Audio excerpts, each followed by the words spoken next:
तो hello everyone, स्वागत है आप सभी का आपके अपने YouTube channel study CBL classes में। दोस्तों, आज की ये जो क्लास है ये हमारी पूरी की पूरी क्लास सेल यानी कोशिका पर डिपेंड है। कोशिका से आप जानते हैं कितने ही कम्पिटिटिव एग्ज़ाम में और कितने सारे बोर्ड एग्ज़ाम में या कितने सारे जो क्लासेस एग्ज़ाम में क्लास खासकर 9th 10th 11th 12th और साथ ही साथ जो है किसी प्रकार की यदि आप कम्पिटिटिव तैयारी कर रहे हो या किसी प्रकार का जो है किसी हायर जो है स्टडी में आप हायर स्टडी के लिए किसी इंस्टीट्यूट के लिए तैयारी कर रहे हो तो आपको पता है कि जो ये कोशिका यानी सेल का टॉपिक है ये कितना महत्वपूर्ण है। और ये जनरली बहुत से जो है एग्जामों में तो इससे बहुत सारे टॉपिक आते हैं, ठीक है ना। तो ये तो क्वेश्चन आपको दिखाई दे रहे, इसके आंसर भी आपको दिखाई दे। मैं इसके एक्स्ट्रा जो आपको सीखना है इनके बारे में ये चीज़ें यहाँ पे नहीं लिखी रहती। इस कारण से मैं वन लाइनर क्वेश्चन लेकर आता हूँ। वन लाइनर क्वेश्चन आपको बहुत कुछ सिखाते, बहुत कुछ समझाते हैं। तो चलिए शुरू करते हैं, लेकिन उससे पहले आपसे वही छोटी सी रिक्वेस्ट है कि यदि आपने हमारे चैनल को सब्सक्राइब नहीं किया है तो ज़रूर सब्सक्राइब कर लें, वीडियो को लाइक कर लें और अगर चैनल पर नए हैं तो तुरंत जो है वीडियो को ज़्यादा से ज़्यादा शेयर कर दें। तो चलिए शुरू करते हैं, लेकिन उससे पहले एक छोटा सा जो है जो आपसे वक्तव्य कहना है वो ये है, if you can not fly then run, if you can not run then walk, if you can not walk then crawl. सीधा सा अर्थ हिंदी में है, यदि आप उड़ नहीं सकते तो आप भागो यानी दौड़ो, यदि आप दौड़ नहीं सकते तो आप चलो, और यदि आप चल नहीं सकते तो रेंगो, मगर रुको मत। कभी भी जो है अपनी स्टडी को या अपने आप को कभी रोको मत, हमेशा आगे बढ़ते रहो। इसी जो है अच्छे शब्दों के साथ चलिए हम इस कोशिका सेल्स को शुरू करते हैं। आइए, क्वेश्चन नंबर पहला कहता है कि रॉबर्ट हुक ने कार्क की पतली काट की संरचना कैसे पाई थी। तो रॉबर्ट हुक ने जब अपने द्वारा खुद के द्वारा बनाई गई जो है सूक्ष्मदर्शी से कोशिका को देखा था, फर्स्ट टाइम सेल्स को देखा था, तो उन्होंने मधुमक्खी के छत्ते जैसी संरचना पाई थी जो है कोशिका की। कोशिका की स्ट्रक्चर जो होता है, जैसे मधुमक्खी छत्ता बनाती है ना उसी तरह से जो है क्या होता है, कोशिका की संरचना होती है हमारे शरीर में। एक बात और है कि जो मधुमक्खी पालन है ना उसे क्या कहते हैं, तो कम्पिटिटिव एग्जाम में भी क्वेश्चन आ जाता है, उसे एपेरी कहते हैं। क्या कहते हैं? एपेरी। आपको कमेंट बॉक्स में लिखकर बताना है कि रेशम कीट पालन को क्या कहते हैं, रेशम कीट पालन की शाखा को क्या कहते हैं। चलिए, कार्क क्या है? कार्क एक पदार्थ है जो वृक्ष की छाल से प्राप्त किया जाता है ना, इसका आंसर है कार्क एक पदार्थ है जो वृक्ष की छाल से प्राप्त किया जाता है, और इसे वृक्ष की छाल से प्राप्त करके ही कोशिकीय अध्ययन किया जाता है, ठीक है। चलिए क्वेश्चन नंबर 3 देखते हैं।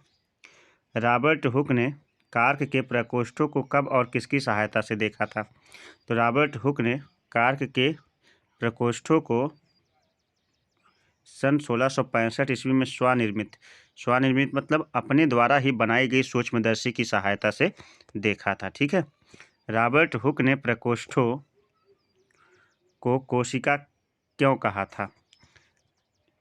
लैटिन भाषा में ये जो सेलुला शब्द है इसका अर्थ कोशिका या फिर इसका अर्थ छोटा कमरा या कोठरी होता है। इसी कोठरी के नाम पर जो है रॉबर्ट हुक ने प्रकोष्ठों को कोशिका कहा था। क्या कहा था फर्स्ट टाइम? कोशिका या सेल कहा था। अच्छा, एक कोशिकीय जीव किन्हें कहते हैं, है ना, यूनिसेलुलर जो होते हैं एक कोशिकीय जीव किन्हें कहते हैं? जिन जीवों में केवल एक कोशिका होती है ना उन्हें एक कोशिकीय जीव कहते हैं। क्या कहते हैं? एक कोशिकीय जीव कहते हैं, यानी जिनका शरीर केवल एक कोशिका से मिलकर बना होता है उन्हें क्या कहते हैं? एक कोशिकीय जीव कहते हैं। एक कोशिकीय जीवों के 6 उदाहरण बताइए। चलिए भाई, आपको एक कोशिकीय जीवों को 6 उदाहरण, सबसे पहले आप पढ़ते होंगे, ध्यान दीजिएगा, आप जरूर पढ़ते होंगे। क्या क्या पढ़ते होंगे?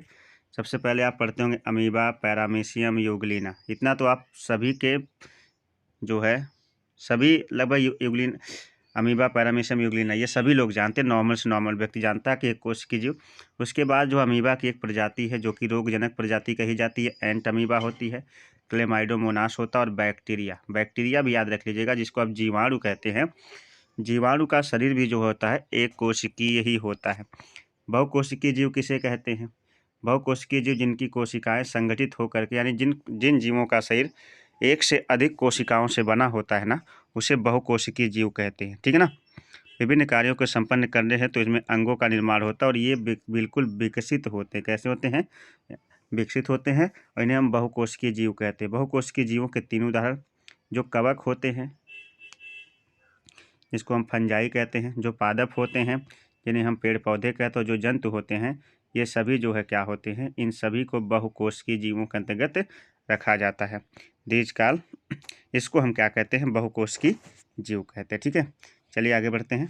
क्वेश्चन नंबर 8 तक खत्म हुआ था। 9 चैनल को तुरंत सब्सक्राइब कर लें, वीडियो को लाइक कर दें और अपने दोस्तों तक शेयर कर दें। जो भी किसी प्रकार की कम्पिटिटिव तैयारी कर रहे हो या बोर्ड की तैयारी कर रहे हो या किसी प्रकार से जो किसी भी क्लास में पढ़ाई कर रहे हो, सबके लिए कोशिका सेल्स जरूरी है। इस टॉपिक से सारी जानकारी रखना आप सभी लोग जानते हैं। ठीक है, आगे है कोशिकाएं विभाजित होकर क्या बनाती हैं। तो जैसे ये तो बहुत सिंपल सा क्वेश्चन, जब भी कोई कोशिका विभाजित होगी ना, चाहे वो समसूत्री विभाजन के द्वारा हो चाहे अर्धसूत्री विभाजन के द्वारा हो, वो अपने जैसे ही क्या करती है, कोशिका का जन्म देती है, अपने जैसी कोशिका को बनाती है।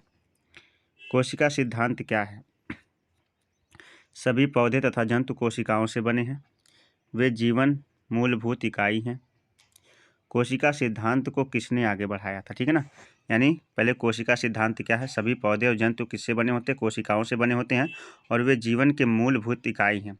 कोशिका सिद्धांत को किसने आगे बढ़ाया था? तो कोशिका सिद्धांत को विर्चो ने सन 1855 ईस्वी में क्या किया था? विर्चो ने जो है महाशय ने 1855 ईस्वी में जो क्या किया था? कोशिका सिद्धांत को आगे बढ़ाया था। ठीक है ना।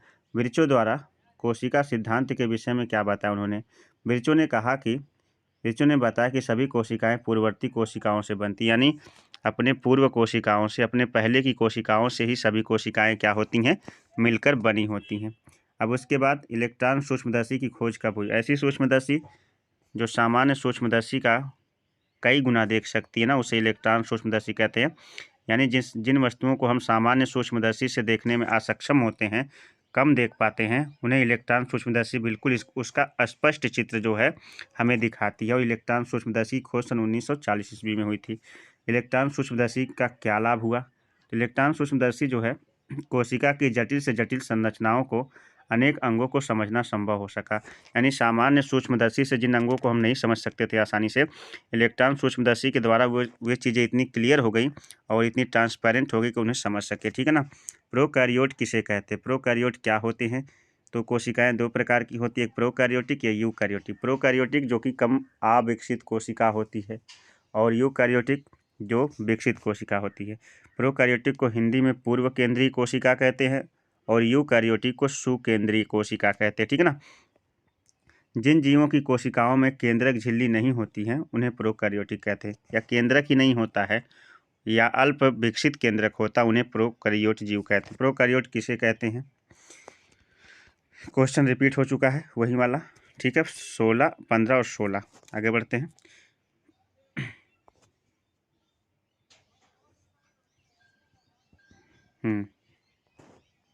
15-16 देखिए कि क्वेश्चन है, तो इसको हम छोड़ते हैं। आगे 17 क्वेश्चन है।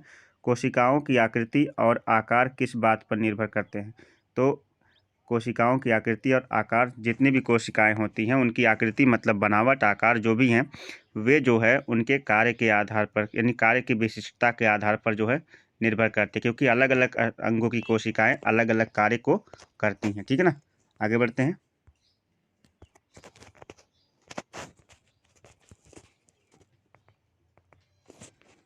चलिए अब क्वेश्चन नंबर 18 की तरफ आ जाते हैं। 18वां क्वेश्चन क्या कहता है कि स्थिर आकार की कोशिका का एक उदाहरण बताइए। जीवन की मौलिक इकाई है कोशिका। ठीक है ना।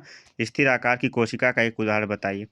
स्थिर आकार मतलब होता है जो कभी बढ़ती घटती नहीं है। वो तंत्रिका कोशिका होती है जो मस्तिष्क, मेरुरज्जु और जो है सूचना संचार का केंद्र या माध्यम कहा जाता है हमारे शरीर में ना, जो सूचनाओं को मस्तिष्क से मेरुरज्जु से जो है शरीर के विभिन्न अंगों तक लेकर जाती है ना, स्थिर आकार की कोशिका होती है और इनमें कोशिकाओं में वृद्धि नामात्र होती है। ठीक है। कोशिकांग किसे कहते हैं? प्रत्येक कोशिका के विशिष्ट घटक या अंग को ही जो विशिष्ट कार्य के लिए बने होते उन्हें कोशिकांग कहते हैं। जैसे क्या क्या हो सकते कोशिकांग में? जैसे मानिए हमारे कोशिका में माइटोकॉन्ड्रिया है, राइबोसोम्स है, ठीक है, केंद्रक है और साथ ही साथ अंतर्द्रव्य जालिका है। ये सभी जो है कोशिका के अंग कहे जाते हैं और इन्हें ही विशेष रूप से क्या कहते हैं? कोशिकांग का नाम देते हैं। ठीक है, आगे है कोशिका किस कारण जीवित रहती है? तो कोशिकांगों के कारण। कोशिकांग जितने भी हैं, चाहे वो माइटोकॉन्ड्रिया हो, चाहे अंतर्द्रव्य जालिका हो, चाहे वो जो है सेलुलोस हो, चाहे कोई भी अंग हो जो कि कोशिकीय अंग हो, अगर वे अपना अपना कार्य करते हैं तो कोशिका जीवित रहेगी। अगर वे अपना कार्य करना बंद कर देते तो कोशिकाओं की भी वृद्धि क्या हो जाती है? रुक जाती है। ठीक है ना, और वो भी समाप्त हो जाती हैं। आगे कोशिका किसे कहते हैं? What is the cell? अगर कोई आपसे पूछे कोशिका किसे कहते हैं, अक्सर लोग पूछ भी देते हैं। वाला प्रश्न तो बड़ा कॉमन स्टूडेंट्स के लिए है, जो कि स्टूडेंट इसका जवाब अक्सर कोई ना कोई उनसे कहीं ना कहीं पूछ ही देता है कि व्हाट इज द सेल, यानी कोशिका किसे कहते हैं। तो बच्चे जो इसका जवाब नहीं दे पाते तो जान लीजिए कोशिकांग, जो कोशिका किसे कहते हैं? कोशिकांगों के द्वारा मिलकर बनाई गई मूलभूत इकाई संरचना को क्या कहते हैं? कोशिका कहते हैं। ये तो आप यहाँ पे है, कोशिकांगों के द्वारा मिलकर बनाई गई जाने वाली मूलभूत इकाई क्या कहते हैं? कोशिका कहते हैं। या कोशिका की कार्यात्मक संरचनात्मक इकाई को क्या कहते हैं? शरीर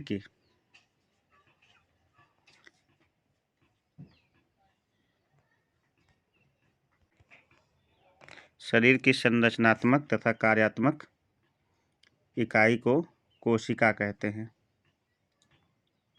ठीक है, आगे बढ़ते हैं। कोशिका के किन 3 गुणों पर सभी क्रियाएं संभव हो पाती हैं? पहली बात तो कोशिका के किन 3 गुणों पर सभी क्रियाएं संभव हो पाती है? एक प्लाज्मा झिल्ली है, दूसरा केंद्रक और तीसरा कोशिका द्रव्य। प्लाज्मा झिल्ली, केंद्रक और कोशिका द्रव्य की क्रियाओं पर ही क्या होता है? कोशिका की कोशिकीय क्रियाएं संभव हो पाती हैं। प्लाज्मा झिल्ली क्या है? ये प्लाज्मा झिल्ली किसे कहते हैं? तो कोशिका के सबसे बाहरी परत जिसे प्लाज्मा झिल्ली कहते हैं, कोशिका के घटकों की बाहरी पर्यावरण से अलग करती है, इन पदार्थों को अंदर या बाहर जाने से रोकती है, उसे कहते हैं क्या? प्लाज्मा झिल्ली। प्लाज्मा झिल्ली कोशिका के बाहर की एक, कोशिका के बाहरी बाहर यानी कोशिका है, कोशिका के आंतरिक स्तर पर एक ऐसी झिल्ली होती है जो बाह्य पदार्थों से कोशिका को अलग करती है और ये ख्याल रखती है कि कौन से पदार्थ को कोशिका के अंदर जाना चाहिए और कौन से को नहीं। ठीक है ना, आगे है कार्बन डाइऑक्साइड तथा ऑक्सीजन झिल्ली के आर पार किस विधि द्वारा जा सकते हैं? तो कार्बन डाइऑक्साइड तथा जो है ऑक्सीजन विसरण क्रिया द्वारा ही कोशिका के अंदर क्या कर सकते हैं? जा सकते हैं और विसरण क्रिया से ही कोशिका से बाहर आ सकते हैं। ठीक है, आगे है अगला क्वेश्चन 25 है कि पदार्थों की गति की क्या विशिष्टता है? पदार्थों की गति की उच्च सांद्रता से निम्न सांद्रता की ओर जाते हैं। जहाँ भी सांद्रता अधिक होगी उसकी तरफ निम्न सांद्रता वाला पदार्थ बढ़ेगा। ये परासर या विसरण का नियम आपने पढ़ा होगा। ठीक है, चलिए क्वेश्चन नंबर 26 पर चलते हैं। 26वां क्वेश्चन क्या कहता है कि कोशिका तथा बाह्य पर्यावरण में विसरण की क्या भूमिका है? कोशिका तथा बाह्य पर्यावरण में विसरण की क्या भूमिका है?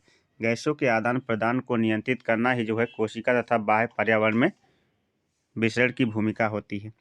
अल्प पराशर दाब विलयन किसे कहते हैं? अल्प पराशर दाब विलयन किसे कहते हैं?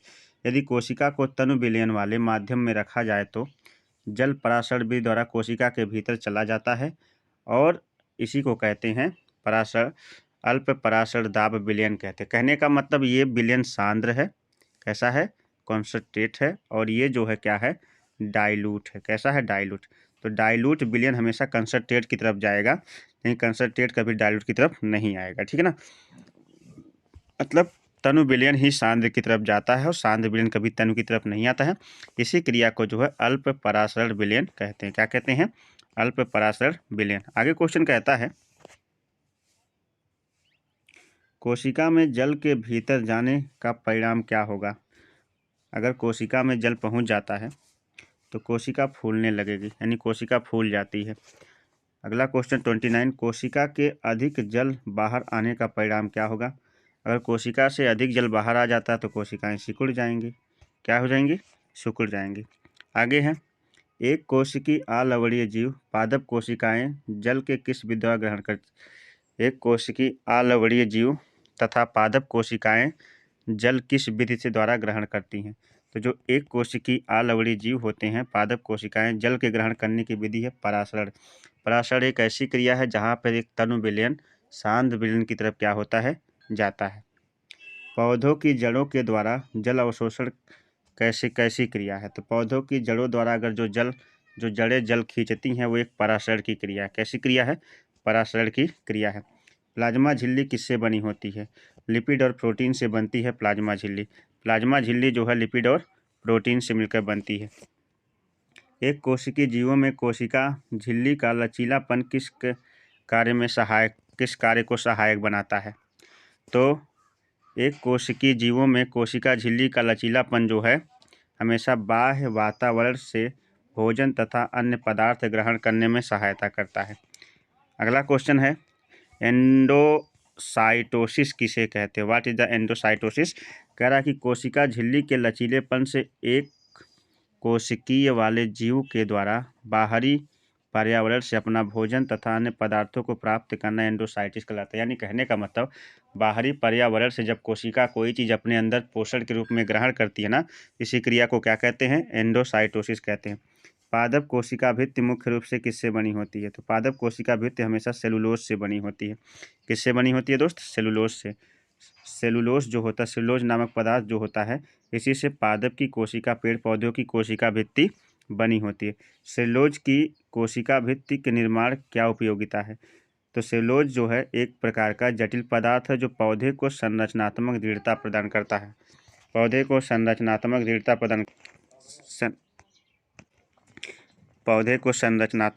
दृढ़ता प्रदान करता है। ठीक है, आगे बढ़ते हैं अगले क्वेश्चन की तरफ।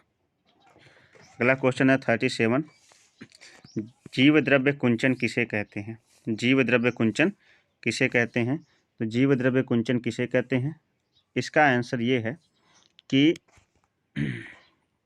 ध्यान दीजिएगा कि जब पादप कोशिका में परासरण से जल की हानि होती है ना, तो कोशिका झिल्ली सहित आंतरिक पदार्थ संकुचित हो जाते हैं, जिसे जीव द्रव्य कुंचन कहते हैं। जिसे क्या कहते हैं? जीव द्रव्य कुंचन। आगे अगला क्वेश्चन कहता है कि जीव द्रव्य कुंचन किसे कहते हैं? जब पादप कोशिका में परासरण से जल की हानि होती है ना, तो कोशिका झिल्ली सहित आंतरिक पदार्थ संकुचित हो जाते हैं, मतलब सिकुड़ जाते हैं, और इसे ही कहते हैं जीव द्रव्य कुंचन। कोशिका द्रव्य क्या है? किसे कहते हैं कोशिका द्रव्य? प्लाज्मा झिल्ली के अंदर कोशिका द्रव्य एक तरल पदार्थ है जिसके अनेक विशिष्ट कोशिका घटक होते हैं। कोशिका द्रव्य अनेक केंद्रक से मिलकर बना होता है, इसे क्या कहते हैं? जीव द्रव्य। जो कोशिका द्रव्य है, कोशिका द्रव्य और जो है, देखिए ये कोशिका है, ये कोशिका का केंद्रक है। केंद्रक के अंदर जो द्रव्य भरा होता है और साथ ही साथ कोशिका के अंदर जो द्रव्य भरा होता है, इन दोनों द्रव्य को आपस में मिलाकर ही क्या कहते हैं? जीव द्रव्य कहते हैं। क्या कहते हैं? जीव द्रव्य। क्वेश्चन नंबर 39 कहता है, कुछ एक कोशिकीय जीवों में रसधानियाँ बाहर क्यों निकलती हैं? तो जब भी कोई कोशिका में जल और अतिरिक्त मात्रा में हो जाता है, ज़्यादा जल भर जाता है, तो फिर क्या होता है? वह अतिरिक्त पदार्थ कहा जाता है और क्या होता है? कोशिका से बाहर निकलना शुरू कर देता है। आगे है, जंतु कोशिका की अपेक्षा पादप कोशिका परिवर्तनीय माध्यम को आसानी से किस कारण सहन कर सकती है? क्योंकि इनकी कोशिका भित्ति जो है बहुत मोटी होती है पादप कोशिका की, इस कारण से किसी भी वातावरण को जो है या किसी भी प्रकार के परिवर्तन को पादप कोशिका झेल ले जाती है। अंतर्द्रव्य जालिका किसे कहते हैं? बहुत सारे प्रश्नों के जवाब यहाँ पे मिलेंगे। क्लास काफ़ी अच्छी है, फटाफट कर चैनल क्लास को लाइक कर दीजिए, वीडियो को नए हैं तो जरूर सब्सक्राइब कर लीजिएगा। आगे है, अंतर्द्रव्य जालिका क्या होती है? क्या होती है अंतर्द्रव्य जालिका? तो यह झिल्ली युक्त नलिकाओं का एक बड़ा सा तंत्र होता है अंतर्द्रव्य जालिका। यह लंबी नलिका गोल आयताकार थैले की तरह दिखाई देती है। इसकी रचना प्लाज्मा झिल्ली जैसी होती है ना। कैसी होती है? यह एक झिल्ली, नलिका युक्त झिल्ली होती है और ये लंबी नलिकाकार गोल आयताकार थैलेनुमा आकृति है और इसकी रचना जो है प्लाज्मा झिल्ली जैसी होती है। इसे क्या कहते हैं? अंतर्द्रव्य जालिका। आगे है, अंतर्द्रव्य जालिका कितने प्रकार की होती है? तो अंतर्द्रव्य जालिका जो है कुल मिला के 2 प्रकार की होती है। पहला होता है खुरदरी अंतर्द्रव्य जालिका, जिसे कहते हैं खुरदरी रफ एंडोप्लाज्मिक रेटिकुलम, और दूसरी चिकनी जिसे जिसको कहते हैं स्मूथ एंडोप्लाज्मिक रेटिकुलम। खुरदरी अंतर्द्रव्य जालिका खुरदरी क्यों होती है? इस पर लगे राइबोसोम्स के कारण जो है खुरदरी अंतर्द्रव्य जालिका क्या होती है, खुरदरी होती है। खुरदरी अंतर्द्रव्य जालिका खुरदरी क्यों होती है, तो इस पर लगे राइबोसोम्स के कारण ही क्या होती है, खुरदरी अंतर्द्रव्य जालिका कैसी होती है, खुरदरी। आकशेरुकी आकशेरुकी जंतुओं में चिकनी अंतर्द्रव्य जालिका, जिसको हम कहते हैं स्मूथ एंडोप्लाज्मिक रेटिकुलम, यकृत की कोशिकाओं को क्या कहते हैं, तो विष तथा दवा को निवाविशीकरण में महत्वपूर्ण भूमिका निभाते हैं। ये जो है SER smooth endoplasmic reticulum. Mitochondria किस रूप में ऊर्जा प्रदान करता है, माइटोकॉन्ड्रिया किस रूप में ऊर्जा प्रदान करता है, तो माइटोकॉन्ड्रिया जो है ATP एडेनोसिन ट्राइफॉस्फेट के रूप में क्या करता है, ऊर्जा को प्रदान करता है। माइटोकॉन्ड्रिया ATP एडेनोसिन ट्राइफॉस्फेट के रूप में क्या करता है, ऊर्जा प्रदान करता है। आगे बढ़ते हैं, अगला क्वेश्चन। चलिए नेक्स्ट क्वेश्चन पे बढ़ते हैं। आगे है हमारा 46 पे आ गए हम। 46 क्वेश्चन कहता है कि ध्यान दीजिएगा, माइटोकॉन्ड्रिया की बाहरी और भीतरी झिल्ली कैसी होती है, तो माइटोकॉन्ड्रिया की बाहरी झिल्ली छिद्रित होती है तथा भीतरी झिल्ली अधिक वलित होती है, घुमावदार होती है। किन अंगकों में अपना DNA तथा राइबोसोम्स होता है। अगला क्वेश्चन है, किन अंगकों में अपना खुद का DNA तथा राइबोसोम्स होता है। माइटोकॉन्ड्रिया तथा प्लेटिस्ट में जो है, प्लेटिस्ट नामक जो है कोशिकांग होते हैं, उनमें अपना खुद का जो है अंग और अपना खुद का DNA होता है। पत्ते में छोटे छोटे हरे कण क्या कहलाते हैं, तो पत्ते में जो छोटे छोटे हरे कण होते हैं पेड़ पौधों की पत्तियों में, जिसके कारण वो हरे दिखते भी हैं, क्लोरोप्लास्ट कहलाते हैं। क्लोरोप्लास्ट में क्या भरा होता है, क्लोरोप्लास्ट में भरा होता है क्लोरोफिल। क्लोरोफिल के कारण ही पेड़ पौधे प्रकाश संश्लेषण की क्रिया में अपना भोजन बनाने में सक्षम होते हैं ना। क्वेश्चन नंबर 50 कहता है कि कोशिका की किस अवस्था में पराशर से जल अवशोषण होता है। कोशिका की किस अवस्था में पराशर से जल अवशोषण होता है। कोशिका की केवल जीवित अवस्था में ही क्या होता है, अवशोषण विसरण जैसी क्रियाएं होती हैं। पराशर विसरण अवशोषण सारी क्रियाएं तो जीवित में ही होगी ना, मृत अवस्था में तो होंगी नहीं। अगला क्वेश्चन 51 कहता है कि प्लेटिस्ट किनके होते हैं। प्लेटिस्ट केवल पादप कोशिकाओं में ही पाए जाते हैं, जंतु कोशिकाओं में नहीं पाए जाते हैं। क्वेश्चन नंबर नेक्स्ट है, जंतु और पादप कोशिकाओं में रसधानियाँ कैसी होती हैं। जंतु कोशिकाओं में छोटी तथा पादप कोशिकाओं में रसधानियाँ बहुत बड़ी बड़ी होती हैं, क्योंकि पादप का आकार ही बहुत बड़ा होता है। अगला क्वेश्चन है, पादप कोशिका की रसधानी क्या भरा होता है। पादप कोशिका की रसधानी में जीव द्रव्य भरा होता है। क्या भरा होता है, जीव द्रव्य। नेक्स्ट क्वेश्चन कहता है कि राइबोसोम्स का क्या कार्य है। राइबोसोम्स का मुख्य कार्य है प्रोटीन को संश्लेषित करना, प्रोटीन का निर्माण करना ही जो है राइबोसोम्स का मुख्य कार्य। ठीक है, चलते हैं अगले, गाल्जीकरण, जिसे गाल्जी उपकरण कहते हैं। गाल्जीकरण या गाल्जी उपकरण का विश्लेषण सबसे पहले किसने किया था, तो सबसे पहले इसकी खोज जो है, या इसको कहते हैं कैमिलो गाल्जी ने की थी। इनके नाम पर इसका नाम गाल्जी का या गाल्जी उपकरण या गाल्जी बॉडी रखा गया है। क्योंकि गाल्जी बॉडी की खोजकर्ता कैमिलो गाल्जी को माना जाता है। गाल्जी उपकरण में सामान्य शक्कर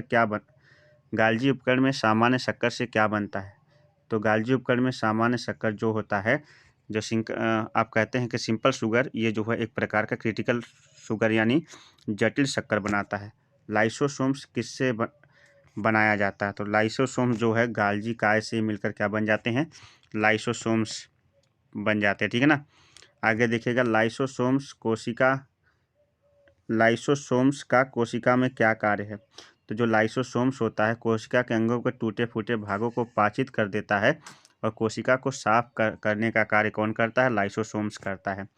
कार्बनिक पदार्थों को तोड़ने में कौन सक्षम है, तो कार्बनिक पदार्थों को क्योंकि साफ सफाई का काम यही करता है, तो लाइसोसोम सक्षम है।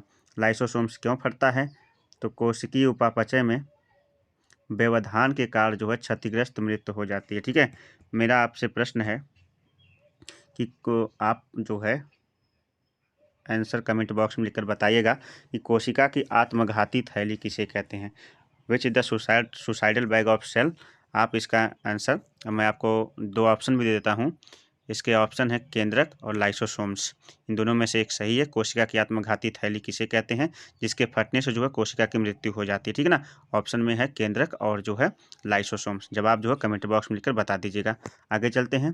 केंद्रक झिल्ली किसे कहते हैं?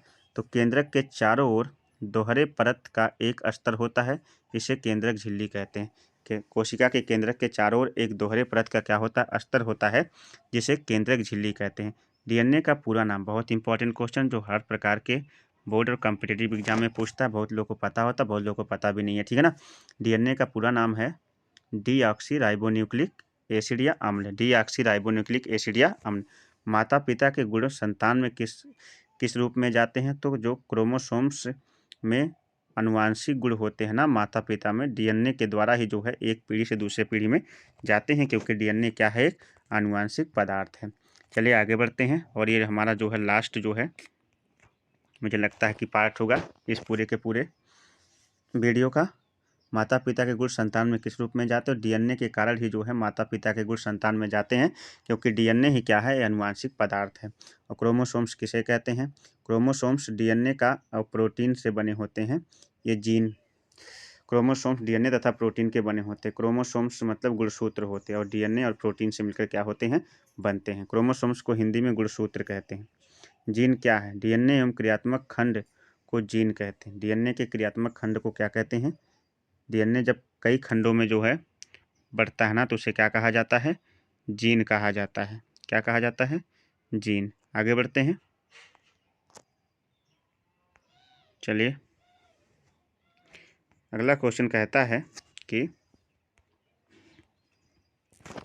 जीन क्या है? तो जीन है डीएनए के क्रियात्मक खंड को जीन कहते हैं।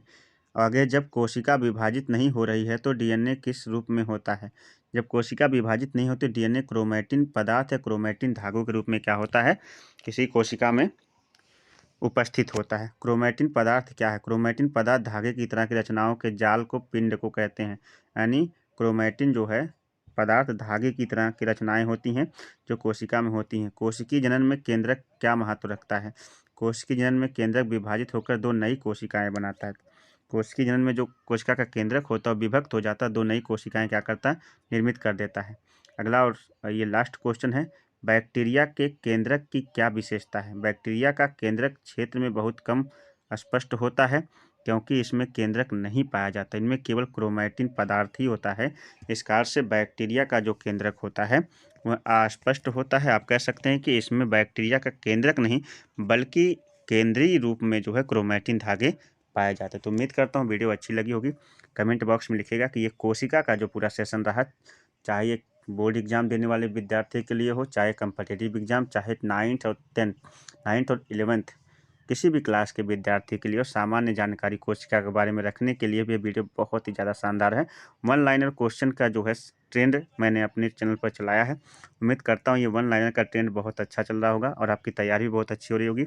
मिलते हैं एक नई वीडियो के साथ, लेकिन उससे पहले आपसे उम्मीद करके जाता हूँ कि आप वीडियो को अपने दोस्तों तक ज़्यादा से ज़्यादा सेंड करेंगे और साथ ही साथ जो है चैनल पर नए होंगे तो सब्सक्राइब कर लेंगे, वीडियो को लाइक कर लेंगे। चलते हैं। नमस्कार, बाय बाय, जय हिंद।